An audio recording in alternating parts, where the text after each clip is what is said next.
नमस्कार दोस्तों, आज हम लोगों को वैद्युत क्षेत्र में अगला लेक्चर जो कि है निरक्षीय अथवा अनुप्रस्थ अथवा tan B स्थिति में वैद्युत क्षेत्र की तीव्रता। इससे पहले हम लोगों ने ये निरक्षीय अथवा अनुप्रस्थ स्थिति अथवा tan स्थिति में वैद्युत क्षेत्र की तीव्रता ये किसके लिए है? ये है वैद्युत द्विध्रुव के लिए, ठीक है ना। यानी कि वैद्युत द्विध्रुव की यहाँ पर लिख सकते हैं कि वैद्युत द्विध्रुव की, ठीक है ना, वैद्युत द्विध्रुव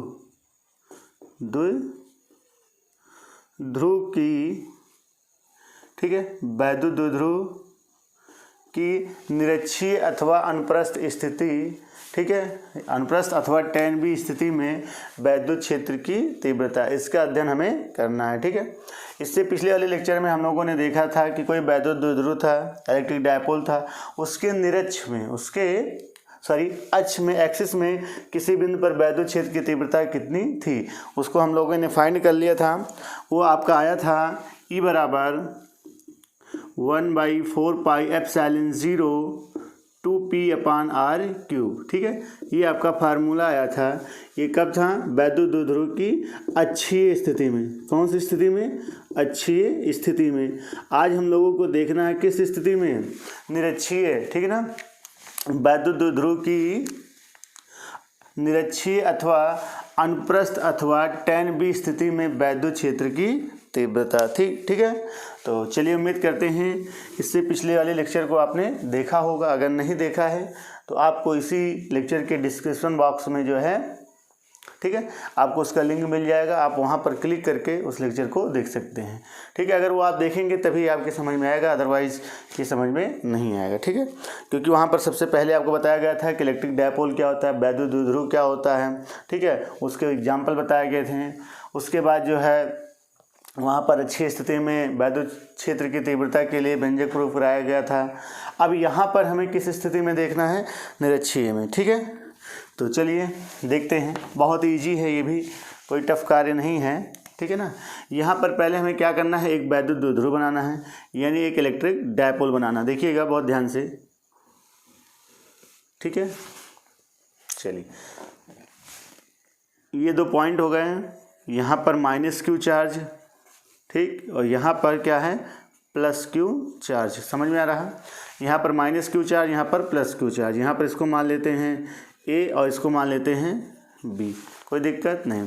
अब देखिए, इसके एक्सिस पर ज्ञात करते, ये है इसकी एक्सिस, ठीक है। ये एक्सिस पर अगर हमें ज्ञात करना होता तो उसके लिए पीछे हम फार्मूला ज्ञात कर चुके हैं।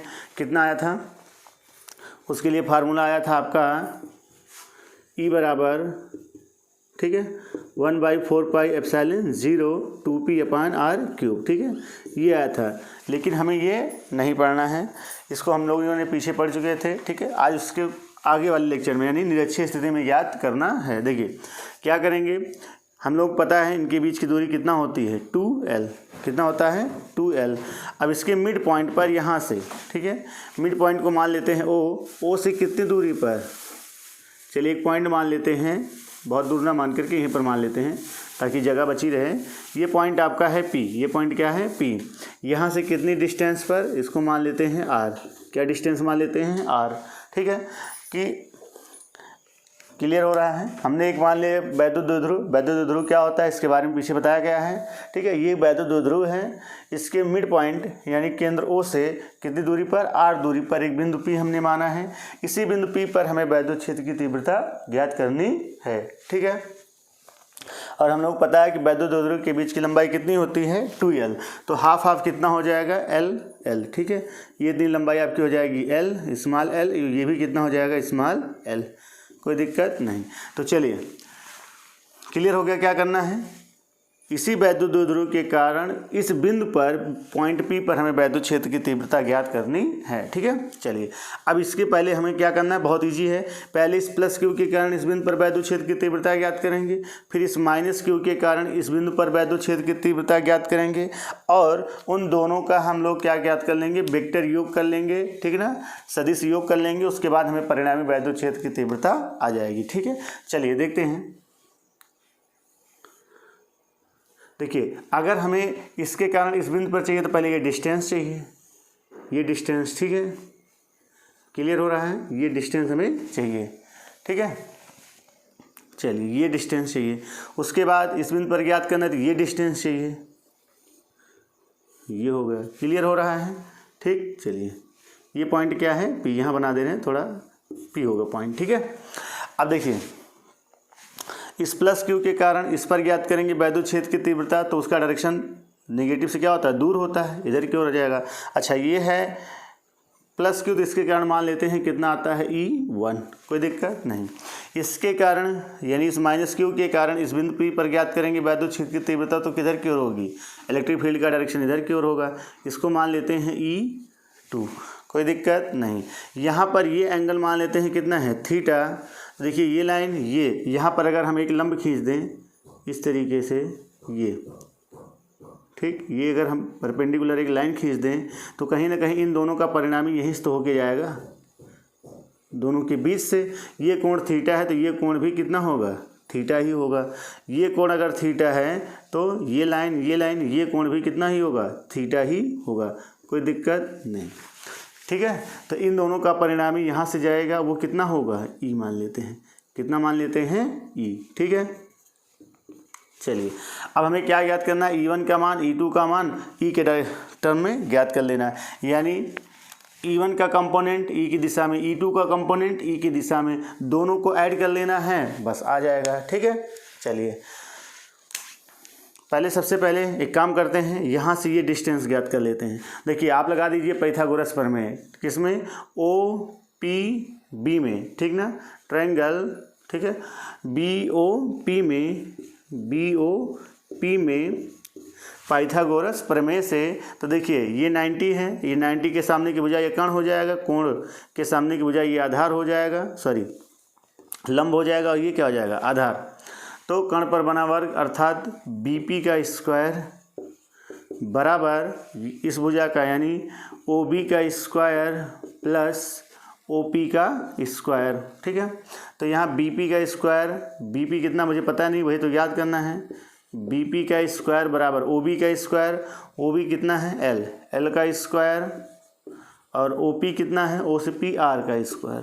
तो यहाँ से आ गया BP, हमें डिस्टेंस पता चल गया, अंडर रूट कितना आ जाएगा, L square plus R square, ठीक है। चलिए यहाँ तक क्लियर। अब देखिए आगे, अब हमें क्या करना है, पहले प्लस क्यू के कारण बिंदु P पर ज्ञात कर लेते हैं वैद्युत क्षेत्र की तीव्रता, और माइनस क्यू के कारण बिंदु P पर वैद्युत क्षेत्र की तीव्रता ज्ञात कर लेते हैं, E1 E2 दोनों का परिणामी कर लेते हैं, बस आ जाएगा, ठीक है। देखिए कैसे, अब यहाँ पर लिखेंगे प्लस क्यू के कारण बिंदु P पर वैद्युत क्षेत्र की तीव्रता, ठीक है, कितना हो जाएगा, वो E1 हमने वहाँ रखा है, तो E1 बराबर आपका आ जाएगा 1/4 पाई। अब ये एकल बिंदु आवेश हो गया ना, एक बिंदु आवेश, उसके कारण 1/4 pi epsilon 0 Q/R square, R square यानी यहाँ से डिस्टेंस का स्क्वायर, इसका स्क्वायर होगा तो कितना हो जाएगा, L square plus R square, ठीक है। अच्छा इसका डायरेक्शन किधर से किधर की ओर होगा, B से P की ओर, डायरेक्शन होगा B से P की ओर, ठीक है। चलिए ये क्वेश्चन नंबर फर्स्ट। अब इसी तरीके से माइनस क्यू के कारण, इसको लिख लीजिएगा, बिंदु P पर वैद्युत क्षेत्र की तीव्रता, तो कितना आ जाएगा, E2 बराबर आ जाएगा 1/4 पाई एप्सिलॉन 0 Q/, ठीक है, ये Q ही है, ये माइनस केवल डायरेक्शन के लिए यूज किया जाता है, Q/, ये डिस्टेंस R, ये जितना डिस्टेंस है उतना ये भी है, तो ये हो जाएगा L square plus R square, ठीक है। इसका डायरेक्शन किधर से किधर की ओर होगा, देखो इसका डायरेक्शन इधर की ओर है, यानी P से A की ओर, इसका डायरेक्शन होगा P से A की ओर। इक्वेशन नंबर कितना हो गया, सेकेंड, ठीक है। अब लेकिन यहाँ पर देखिए इसका कंपोनेंट, देखिए ये इधर की ओर, ये इधर की ओर। अभी हमें क्या करना है, इनका परिणामी ज्ञात करना है। क्या ज्ञात करना है, परिणामी।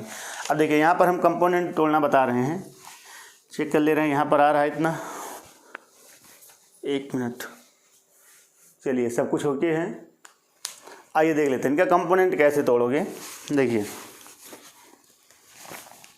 यहाँ पर देखिए इस पॉइंट को पकड़ लीजिए, पॉइंट P हो गया, यहाँ से एक, इधर से एक, एक इधर है और एक इधर है, ठीक है। एक पॉइंट ये हो गया, एक इधर हो गया और एक इधर हो गया। यहाँ पर ये एंगल कितना है थीटा, ये भी एंगल कितना है थीटा, ये कितना है E1, ये कितना है E2 हुआ, ठीक। तो ये थीटा के पास क्या हो जाएगा कास, यानी परिणामी ये हो जाएगा E2 कॉस थीटा, ठीक। और इसके परपेंडिकुलर ये तो होगा, ये कितना हो जाएगा E2 साइन थीटा। वैसे इसका कंपोनेंट थीटा के पास कास, यानी हो जाएगा E1 कॉस थीटा, ठीक। और ये कितना हो जाएगा E1 साइन थीटा, ठीक है। और अगर देखा जाए तो E1 E2 क्या परिमाण में बराबर है ना, क्योंकि ये भी Q है तो ये भी Q है, ठीक है ना। ये दोनों वैल्यू अगर देखा जाए तो क्या है परिमाण में बराबर हैं, तो E1 बराबर E2 यानी E1 बराबर E2, ठीक है। तो अगर देखा जाए यहाँ पर तो E1 और E2 क्या है परिमाण में बराबर हैं, साइन थीटा दोनों बराबर हो जाएंगे, तो ये दोनों क्या हो जाएंगे एक दूसरे को निरस्त कर देंगे, ठीक है। यानी E1 साइन थीटा बराबर ये E1 साइन थीटा के इसी पॉइंट पर एक इधर की ओर एक इधर की ओर, तो दोनों क्या हो जाएंगे परिमाण में बराबर दिशा में विपरीत, तो एक दूसरे को निरस्त कर देंगे। लेकिन अब ये जो E2 कॉस थीटा और E1 कॉस थीटा ये दोनों एक ही डायरेक्शन में है, तो ये दोनों क्या हो जाएंगे ऐड हो जाएंगे।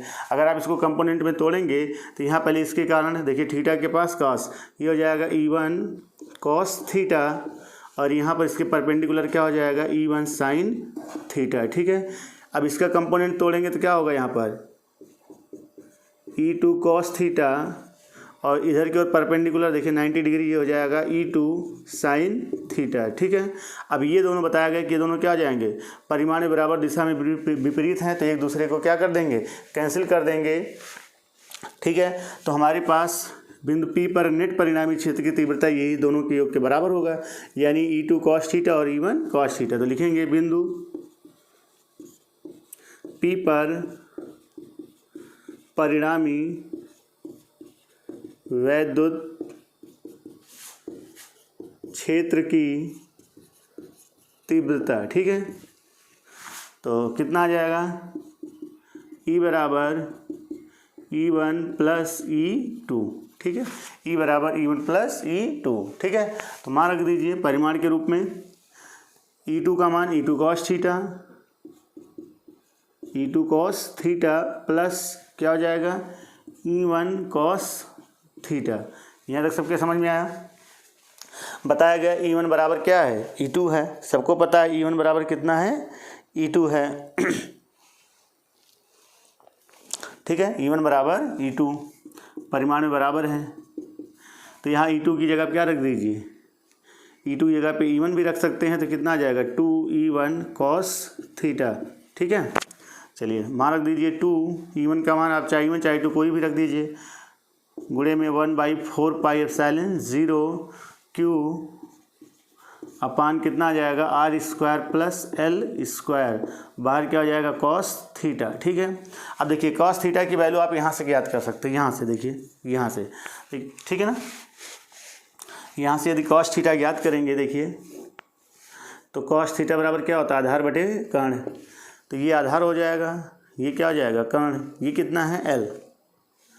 कॉस थीटा की भुजा के सामने क्या हो जाती है लंब, ठीक है। थीटा के सामने की भुजा क्या होती है लंब, ये 90 के सामने भुजा ये कर्ण और ये आधार, तो ये क्या हो जाएगा कॉस थीटा बराबर होता है आधार बटे कर्ण, आधार बटे कर्ण, यानी आपका हो जाएगा L अपान ये डिस्टेंस कितना है √12 L square plus R square, ठीक है। तो ये हमें कॉस थीटा की वैल्यू मिल गई, उठा के यहाँ रख दीजिए, तो ये आपका आ जाएगा 2/4 पाई एप्सिलॉन 0, ठीक है। और Q अपान R square plus L square गुणे में कॉस थीटा की जगह कितना रख सकते हैं L अपान √12, देखो ये रूट है इसको लिख सकते हैं L square plus R square घात 1/2, L square plus R square की घात 1/2, इसको ऐड कर लीजिए, आ जाएगा 1/4 पाई एप्सिलॉन 0, देखो ये हो जाएगा 2QL, इसको कर दो 2QL, ठीक है। 2QL अपान देखो ये कितना हो जाएगा R square plus L square घात यहाँ 1 यहाँ 1/2, तो 3/2 R square plus L square की घात 3/2, ये हो गया इलेक्ट्रिक फील्ड, ठीक है। यहाँ तक क्लियर हो गया। चलिए और आगे चला जाए, इसको एक बार स्क्रीनशॉट लेना हो कर लीजिए, ठीक है, ले लीजिए, मिटा दिया जाए यहाँ पर कुछ। चलिए देखिए यहाँ पर अगर हम और सॉल्व करें, ठीक है, अगर फिगर नहीं समझ में आया होगा तो आप कमेंट कर दीजिएगा, फिर से हम बता देंगे एक बार। अब देखिए, हम लोग पता है बी नोट एट, हम जानते हैं कि क्या होता है, P बराबर 2QL ये होता है। तो देखिए 2QL की जगह क्या रख सकते हैं, P, तो E बराबर हमें क्या मिल जाएगा, ठीक है, E बराबर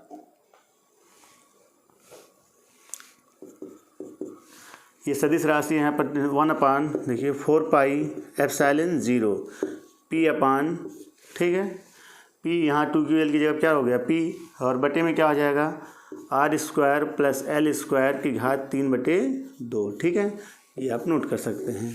ठीक है, यहाँ पर यदि एक पॉइंट और मान लें हम लोग कि यदि R is greater than L, ठीक है, R इज़ ग्रेटर देन क्या हो L, तो L का मान क्या हो जाएगा, लगभग ख़त्म हो जाएगा, 0 हो जाएगा। तो ये इससे गुणा होगा तो 2 2 कैंसिल, R³ आ जाएगा। तो E बराबर कितना आ जाएगा 1/4 पाई एप्सिलॉन 0 P अपान R³, ठीक है, इसको नोट कर लीजिए। क्लियर हो गया। तो ये होता है निरक्षीय स्थिति में, ठीक है, निरक्षीय स्थिति, अनुप्रस्थ स्थिति, ठीक है, या tan भी स्थिति में किसी बिंदु पर वैद्युत क्षेत्र की तीव्रता, ठीक है, ये पूरा फार्मूला हो गया। अब देखिए दोनों में अंतर क्या था, वहाँ पर 2P था, यहाँ पर क्या है P है, बस इतना अंतर है। ठीक है, वहाँ पर कितना था, वहाँ पर आपका 2P था, यहाँ पर कितना है P है। ठीक है, चलिए इस पॉइंट को नोट कर लीजिए और ये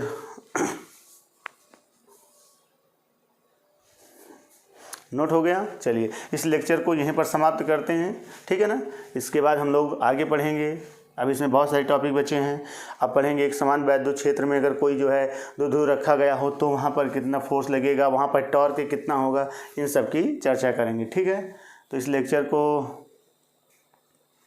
एक काम करते हैं, थोड़ा सा इसमें और पढ़ लेते हैं उसके बाद। ठीक है, चलिए नोट कर लिए, मिटा दिया जाए। ओके,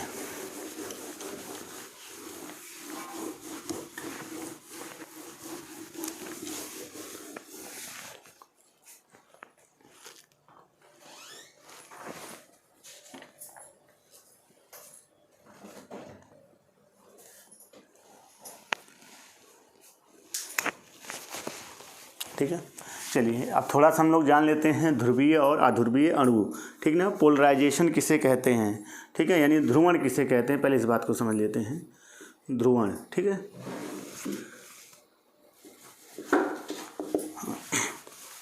हेडिंग लगा लीजिए, ध्रुवण क्या होता है। इसको कहते हैं पोलराइजेशन। देखिए हम लोग जानते हैं कि अगर हमारे पास कोई भी एटम हो या क्या हो, मॉलिक्यूल हो, कहने का मतलब क्या है कि कोई परमाणु हो, परमाणु या क्या हो, अणु हो। ठीक है, हम लोग जानते हैं कि अणु किससे मिलकर बनता है, परमाणुओं से मिलकर के बनता है। अणु जो है किससे मिलकर बनता है, परमाणुओं से मिलकर के बनता है। तो देखिए कोई भी परमाणु हो या अणु हो, ये अपनी मूल अवस्था में कैसे होते हैं, उदासीन होते हैं। ठीक है, क्या होते हैं, उदासीन। उदासीन का मतलब इनके ऊपर कोई चार्ज नहीं होता है। कहने का मतलब ये चार्ज नहीं होता है, इसका क्या मतलब हुआ, देखिए मतलब जितने पॉजिटिव उतने निगेटिव ये क्या होते हैं, समाप्त। और सबसे बड़ी बात यहाँ पर क्या है, पोलराइजेशन, ध्रुवण का क्या मतलब है। देखिए जैसे मान लीजिए यहाँ पर कोई एटम है, ठीक है, ये क्या है, कोई एटम है ये, ठीक है, अगर एटम है तो इसमें जो पॉजिटिव चार्ज है और जो नेगेटिव चार्ज है, जैसे यहाँ पर हम लोग जानते हैं पॉजिटिव, यहाँ पर क्या है, नेगेटिव चार्ज होते हैं, चारों ओर इलेक्ट्रॉन चक्कर लगाते हैं। ठीक है ना, तो अगर यहाँ पर देखा जाए तो ये पॉजिटिव और ये नेगेटिव दोनों का सेंटर, देखिए ये वाला और ये वाला दोनों का सेंटर यही पॉइंट तो है। दोनों का केंद्र बिंदु क्या है, एक ही है। कहने का मतलब पॉजिटिव चार्ज और नेगेटिव चार्ज दोनों के केंद्र क्या होते हैं, संपाती होते हैं। क्या होते हैं, संपाती होते हैं, मतलब एक ही बिंदु पर होते हैं। समझ में आ गया। ये नेगेटिव चार्ज घूम रहा है, ये पॉजिटिव चार्ज, ठीक है। ये दोनों, इन दोनों का जो सेंटर है एक मिड पॉइंट है, एक मिड पॉइंट है। समझ में आया, एक ही बिंदु पर होते हैं, तो इसीलिए ये क्या होते हैं, उदासीन होते हैं, चाहे परमाणु हो चाहे अणु हो। लेकिन ये पूरा पूर्ण रूप से गोल होगा, गोल नहीं बन पाया। अगर इन्हीं को परमाणु को उठा करके या अणु को उठा करके हम कहाँ रख दें, इलेक्ट्रिक फील्ड में, वैद्युत क्षेत्र में, ठीक है।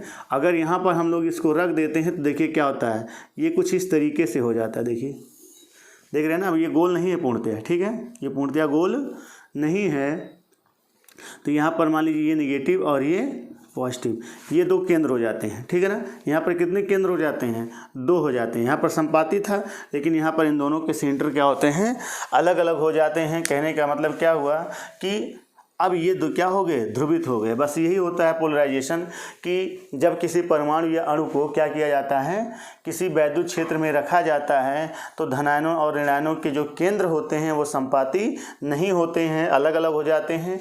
इसी घटना को ही हम लोग क्या कहते हैं, ध्रुवण कहते हैं, ठीक है ना। आप लिख सकते हैं कि जब किसी परमाणु या अणु को कहाँ रखा जाता है, इलेक्ट्रिक फील्ड में, वैद्युत क्षेत्र में रखा जाता है, तो धनायनों और ऋणायनों का जो केंद्र है वो संपाती नहीं होता है, जिसके कारण ये जो परमाणु या अणु है वो क्या होते हैं, ठीक है, ध्रुवित हो जाते हैं। या इसी घटना को हम लोग क्या कहते हैं, ध्रुवण कहते हैं। अब ध्रुवण के आधार पर जो अणु हैं उनको दो भागों में डिवाइड किया गया है, ठीक है ना। ध्रुवण के आधार पर जो अणु हैं उनको कितने भाग में डिवाइड किया गया है, दो भाग में, ठीक है। जरूरी नहीं है कि सभी परमाणु या अणु जो है क्या हो जाएं, ध्रुवित ही हो जाएं, ठीक है। कुछ होते हैं, कुछ नहीं। तो जो हो जाते हैं उन्हें कहते हैं ध्रुवित अणु, जो नहीं होते उन्हें क्या कहते हैं, अध्रुवित अणु, ठीक है ना। जो हो जाते हैं उन्हें क्या कहते हैं, ध्रुवित अणु, और जो नहीं होते हैं उन्हें क्या कहते हैं, अध्रुवित अणु, अध्रुवित अणु, ठीक है। समझ में आ गया। तो ध्रुवण क्या होता है, इस बात को आप जो है जान चुके हैं, ठीक है ना। ध्रुवण क्या होता है इस बात को आप जान चुके हैं। ध्रुवण क्या होता है कि कोई भी परमाणु या अणु पहले उदासीन अवस्था में रहता है, यानी धनायनों ऋणायनों का केंद्र संपाती होते हैं। लेकिन जब परमाणु या अणु को कहाँ रखा जाता है, वैद्युत क्षेत्र में रखा जाता है, तो उनके केंद्र जो है वो क्या होते हैं, अलग अलग हो जाते हैं। इसी घटना को ही हम लोग क्या कहते हैं, ध्रुवण कहते हैं। ध्रुवण के आधार पर जो अणु होते हैं वो दो प्रकार के होते हैं, ध्रुवित अणु और एक अध्रुवित अणु। यानी कहने का मतलब क्या है कि जिस अणु को हम इलेक्ट्रिक फील्ड में रख दें और वो पोलराइजेशन यानी ध्रुवित हो जाए, उन्हें ध्रुवित अणु, और जिनको रखने पर, ठीक है ना, जिस परमाणु को या अणु को, अणु यहाँ पर बात करें तो अणु कह दे रहे हैं, अणु को कहाँ पर रखने पर, वैद्युत क्षेत्र में रखने पर उनके जो केंद्र हैं वो हमेशा संपाती ही बने रहें, ठीक है। यानी इलेक्ट्रिक फील्ड का उस पर कोई प्रभाव ना पड़े। ऐसे ही अणु आपके क्या कहलाते हैं, अध्रुवित अणु, ठीक है ना। तो ध्रुवित अणु क्या होते हैं, ध्रुवित अणु में जैसे H2O हो गया, ठीक है ना, और HCl हो गया, ठीक है। और अध्रुवित अणु में जैसे आपका CO2 हो गया, CH4 हो गया, O2 हो गया, N2 हो गया, etc, ठीक है। समझ में आ गया। तो ये आपके क्या हैं, अध्रुवित अणु हैं, और ये क्या हैं, ध्रुवित अणु हैं, ठीक है। तो चलिए इस लेक्चर को यहीं पर समाप्त करते हैं। मिलेंगे हम लोग अगले लेक्चर में, तब तक के लिए धन्यवाद।